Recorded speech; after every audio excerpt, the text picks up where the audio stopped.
کیا آپ جانتے ہیں دنیا بھر میں اموات کی دوسری بڑی وجہ کینسر ہے، لہٰذا روزمرہ زندگی میں محتاط رویہ اپنائیں اور کینسر سے تحفظ یقینی بنائیں۔ متوازن غذا کا استعمال کریں، سیر اور ورزش کا معمول بنائیں، تمباکو نوشی اور شراب نوشی سے پرہیز کریں، وزن پر کنٹرول رکھیں اور تابکار شعاؤں سے بچیں۔ یاد رکھیں، بر وقت تشخیص اور احتیاطی تدابیر سے کینسر کے خطرے کو کم کیا جا سکتا ہے۔ NCD's پروگرام حکومت پنجاب کی جانب سے تمام اضلاع میں ویل ویمن کلینکس کا انعقاد کیا جا رہا ہے، جہاں سروائیکل کینسر اور چھاتی کے کینسر کی تشخیص کی سہولیات مفت فراہم کی جائیں گی۔ مزید معلومات اور رہنمائی کے لیے کال کریں محکمہ primary and secondary health care, حکومت پنجاب۔ دنیا بھر میں جیو ایکسپریس نیوز کے ناظرین کو اپنے نیوز کاسٹر مجزین حسین بلال کی طرف سے السلام علیکم۔ کینسر ایک جان لیوا مرض ہے، مگر سیر، ورزش، احتیاط اور حفظان صحت کے دیگر اصولوں پر عمل پیرا ہو کر اس سے محفوظ رہا جا سکتا ہے۔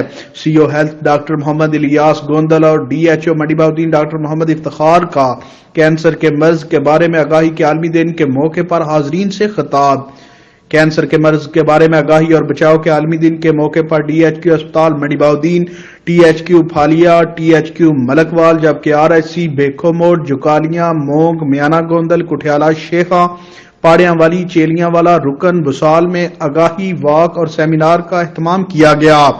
ضلع کے تمام بڑے بڑے سرکاری اسپتالوں میں منعقدہ سیمینار میں ماہر ڈاکٹروں نے عوام اور مریضوں کو کینسر کے مرض سے بچاؤ اور احتیاط کے بارے میں آگاہ کرتے ہوئے بتایا کہ ایسے مقامات پر جانے سے گریز کریں جہاں تابکاری شعاؤں اور فضائی آلودگی کی موجودگی کا خدشہ ہو۔ سیر اور ورزش کو معمول بنانے والے افراد دیگر افراد کی نسبت کینسر کے مرض سے محفوظ رہتے ہیں۔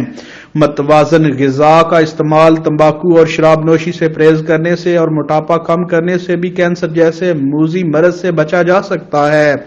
ضلع کونسل ہال منڈی بہاؤدین میں منعقدہ سیمینار میں C O health doctor Muhammad Ilyas Gondal, DHO MS doctor Muhammad Iftikhar MS، doctor Muhammad Qamar Zaman گرائیا سمیت افسران اور صحافیوں سمیت عوام کی کثیر تعداد شریک تھی۔ سیمینار کے بعد واک کا اہتمام کیا گیا جس کے شرکاء نے کینسر کے مرض سے آگاہی پر مشتمل ہدایات تحریر تھیں۔ کیمرہ مین نوید افضل کے ساتھ report Hafiz Abu Bakr Siddique, staff reporter Geo Express News Mandi Bahauddin.